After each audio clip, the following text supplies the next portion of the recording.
Let's see what could get my video popular, which I think is kind of a toxic mentality that algorithm of TikTok kind of promotes.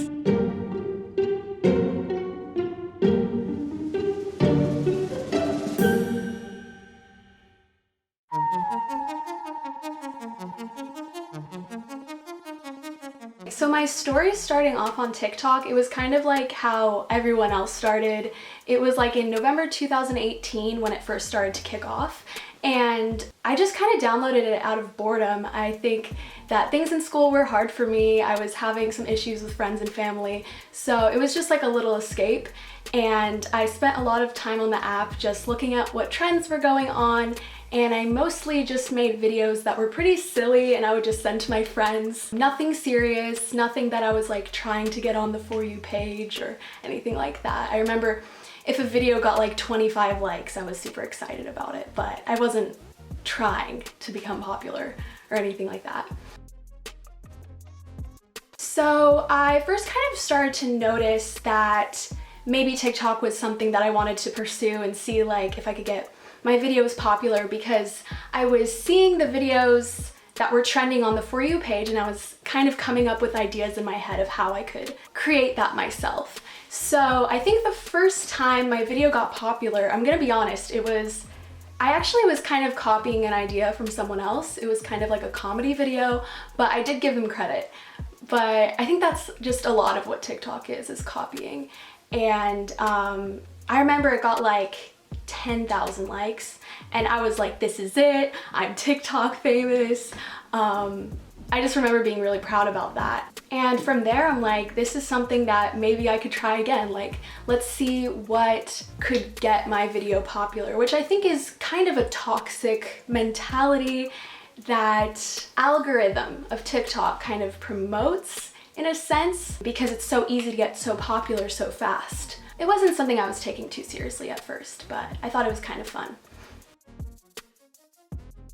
So I think when I started being able to get more videos that got popular, that was when things got a little bit more serious for me.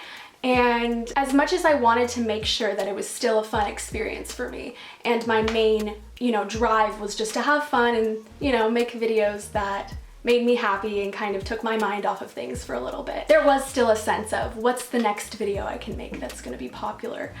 I think when you start to build a platform where so many eyes are watching you, you want to kind of cater to that.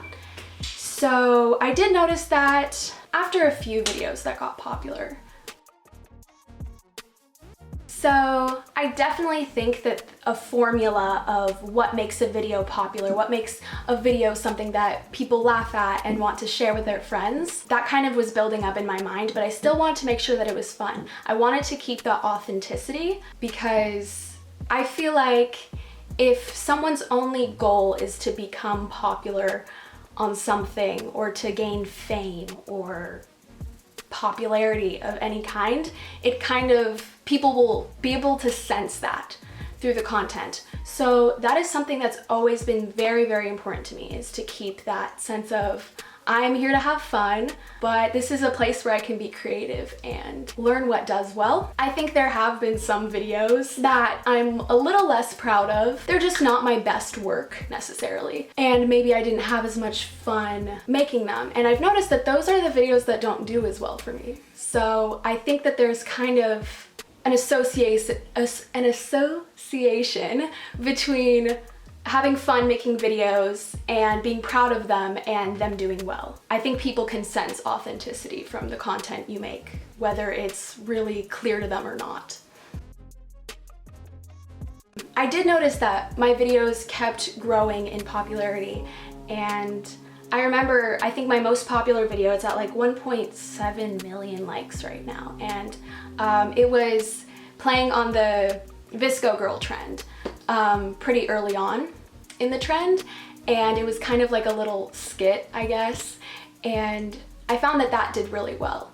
And that was a really interesting time for me, because as much as it was really overwhelming to have all of these eyes on me and like seeing the views go up, and within like a couple hours like having like hundreds of thousands of likes, as much as that was overwhelming, it kind of gave me an ego boost in a way. I mean, I guess that this platform gives teenagers a way to become popular, and sometimes I don't think that that's the healthiest thing, because then we can kind of base our self-worth on just likes.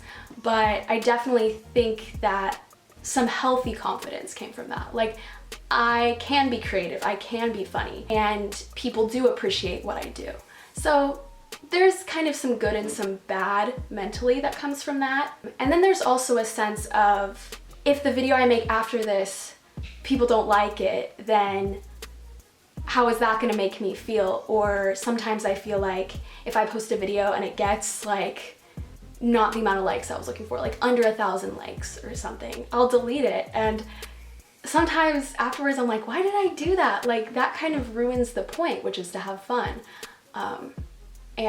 But I think when you're in this situation, it can be so easy to focus on the numbers. So I think good things and bad things have come from going viral, I guess. Going viral was something that I always like thought about when I was younger, when I would be watching YouTube and wondering like, how do people do it? And like, I wonder how that feels, and thinking, oh, that would be so great. But I think there's a mix of good and bad that comes with getting a lot of recognition online. And that happens to a lot of people nowadays. So I think it's, especially with the TikTok algorithm, it's happening to so many people like me. Something that really stuck out to me was how people treated me in real life afterwards. Like, I found that some people started talking to me that wouldn't normally talk to me after going viral. And part of me is like, oh, that's cool, like new friends. But the other part of me is kind of like, do they actually want to hang out with me? Or is it kind of like they think it's just really cool that maybe I went viral? And it's a weird thing. And that doesn't happen too often to me, because I think it's getting less of a big thing to go viral on TikTok. It happens to a good amount of people nowadays in high school. Like, I know a few people that are really popular on TikTok that I just know from my town. So I think part of it was how people treated me and who is talking to me because of TikTok. And it's strange because on one hand, I was having people at school talk to me that would normally talk to me, I think, because of TikTok and ask me stuff about it. But on the other hand, even though I have like 160,000 followers, people don't come up to me in public and say like, oh, I know you from TikTok. Like, that never happens to me. So it's kind of weird because it's like fame, but like not really. And I am comfortable with that healthy balance. So kind of my tips for anyone who wants to make videos on TikTok and express their creativity that way. I think it's really important to remember that it's not worth it if you're not having fun, and if it's not a way that you feel you can express your creativity in an effective way. If you feel like you're just doing it for recognition or people at school to think that you're cool for having likes, then that really defeats the purpose. And I find that that isn't how it works necessarily. So as long as you find your niche of what you enjoy making videos about and you stick to that and you're having fun, I think that's the most important part. Yeah, so.